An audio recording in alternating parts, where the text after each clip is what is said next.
আসসালামু আলাইকুম। ওয়ালাইকুম আসসালাম। আপনি আপনি সেই লোক না? ভেতরে আসুন। মা, আসসালামু আলাইকুম। ওয়ালাইকুম আসসালাম। আমি রাহাত।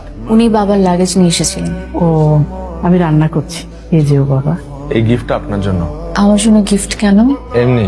আপনি ভেবেছেন আজ আমার বিয়ে। তারিখ পিছিয়েছে। ওনারা জানিয়েছে এখন আর হচ্ছে না। তো এখন কি প্ল্যান আপনাদের? এখন একটা চাকরি খুঁজবো।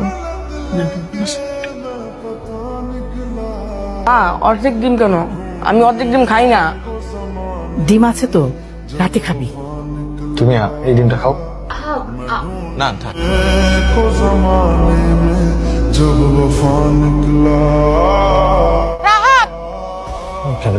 তুই তো আটটা বক রাত কি করবি? একের ক টাকা লাগবো না। তুই থামবি, তোর গলা ভিতরে ঘুমাবি। ওই রাত নাম রাত।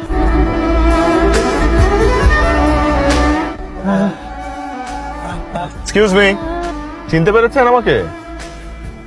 রাহাত। কোথায় যাচ্ছেন? বাসে যাচ্ছিলাম। উঠুন, নামিয়ে দিন। না না, আপনাকে কষ্ট করতে হবে না। আমার বাসা বেশ দূরে, আর একটু হাঁটলেই বাস পেয়ে যাবো। তা তো পাবেনই। আমার হাতে অনেক সময় আছে, আপনি উঠুন, আমি নামিয়ে দিচ্ছি। থাকুক না। গিয়েছিলেন কোথায়? একটা অফিসে গিয়েছিলাম সিভি জমা দিতে। হবে মনে হয়। হোক আর না হোক, চেষ্টা তো চালিয়ে যেতে হবে। আচ্ছা, আপনার সিভির একটা কপি আমাকে দেওয়া যায়? ওই আমার কিছু অপশনস আছে। আপনি লাঞ্চ করেননি তো না? না, বাসে যে খাবো। আমি বাইরের খাবার খুব একটা পছন্দ করি। আছে এখানে আমার সাথে। একদিন বাইরে খেলে কিছু হবে না।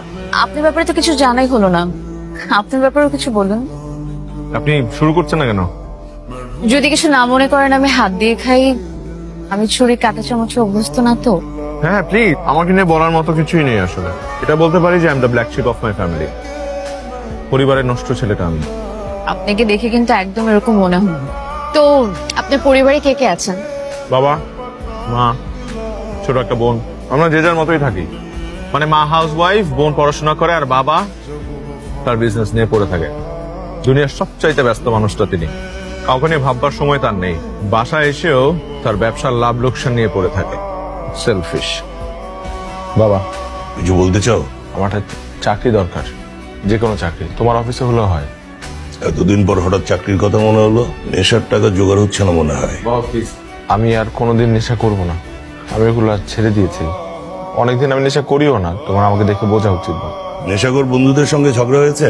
আমি লাইফে অনেক অন্যায় করেছি, অনেক খারাপ কাজ করেছি, তোমাদের অবাধ্য হয়েছি, কিন্তু সেগুলোর জন্য আমি অনেক অনুতপ্ত। আমি তোমাকে কথা দিচ্ছি, আমি তো তোমারই সন্তান, আমি তোমাকে ছুঁয়ে কথা দিচ্ছি বাবা, আমি আর কখনো এগুলো করব না। তুমি আমাকে একটা সুযোগ দাও বাবা। না, কি হয়েছে তো? বাবা প্লিজ বাবা, আমাকে একটা সুযোগ দাও। আরে তুই এমন করছিস কেন? কি হয়েছে তো? তোমাদেরকে আমার প্রয়োজন। অবশ্যই অবশ্যই আছি আমরা। আই নিড ইউর হেল্প মা। আমি তোমাদের সবার হেল্প প্রয়োজন। আমার ভালো হওয়ার জন্য তোমাদেরকে আমার পাশে চাই বাবা। তুই পারবি? আমি পারবো, অবশ্যই পারবো। কেন পারবি না? পারবো।